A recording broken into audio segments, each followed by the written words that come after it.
तो एक शॉर्ट से मूवी तुमने तो देखी ही होगी, जिसे दुनिया का सबसे मनहूस फिल्म कहा जाता है। लेकिन रुको, क्या तुम्हें पता है कि वह सिर्फ कहानी नहीं थी। असलियत तो यह है कि फिल्म में जिसे एक मासूम बच्ची दिखाई गई है, वह एक बच्चा है, मतलब एक लड़का था। अगर तुम सोच रहे हो कि लड़का था तो फिल्म में उसे लड़की क्यों दिखाया गया है, तो रुको, थोड़ा सब्र करो, क्योंकि मैं इस वीडियो में तुम्हें बताने वाला हूँ कि आखिर एक्सोर्सिस्ट मूवी रियल है या फेक है। क्या तुम सोच सकते हो, एक छोटे से बच्चे के शरीर पर हेल और इवेल जैसे शब्द उभर आते हैं और वे सोते सोते बिस्तर के ऊपर तैरने लगती है। तो चलो आज हम देखेंगे द एक्सोर्सिस्ट मूवी की सच्चाई।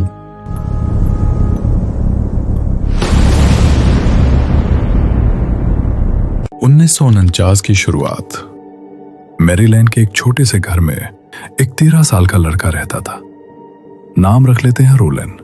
शांत, अच्छा बच्चा, माँ बाप से बहुत प्यार करने वाला। लेकिन सब कुछ बदल गया जब उसकी आंट मिलिए घर आई। वो ओइजा बोर्ड लेकर आई थी, पुरानी स्पिरिट कम्युनिकेशन की चीज। आंट ने रोलन को सिखाया, बस हाथ रखो और पूछो, कोई आत्मा जवाब देगी। शुरू में कुछ नहीं हुआ, घंटों ट्राई करने के बाद भी बोर्ड चुप। लेकिन कुछ दिनों बाद रात के 2 बजे के बाद घर में अजीब आवाजें शुरू। टप टप, पानी की बूंदें गिरने की आवाज। लेकिन नल बंद, कोई लीक नहीं। माँ बाप उठकर देखते, कुछ नहीं मिलता। फिर रात में फुटस्टेप्स, जैसे कोई ऊपर चल रहा हो, लेकिन अटारी खाली। एक दिन भगवान की तस्वीर दीवार पर हिलने लगी, जैसे कोई उसे नीचे पटकना चाहता हो। रोलन डर के मारे रोता, लेकिन कहता, मुझे कुछ हो रहा है अंदर से। फिर आंट मिली की अचानक मौत।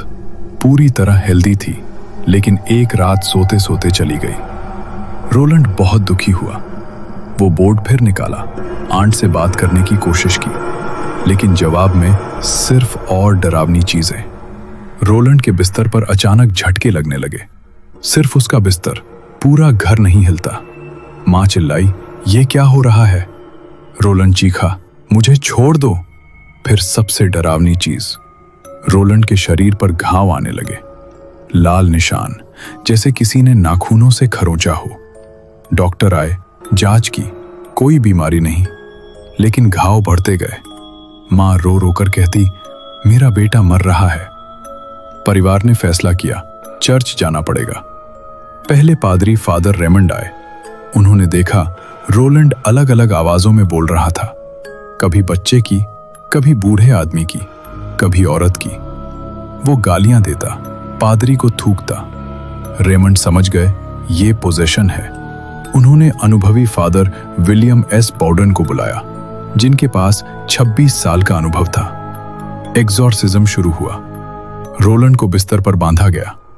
पादरी लैटिन में प्रेयर पढ़ते। रोलंड चीखता, मैं शैतान हूं, तुम हार जाओगे। उसका शरीर उछलता, सिर 180 डिग्री घूमता।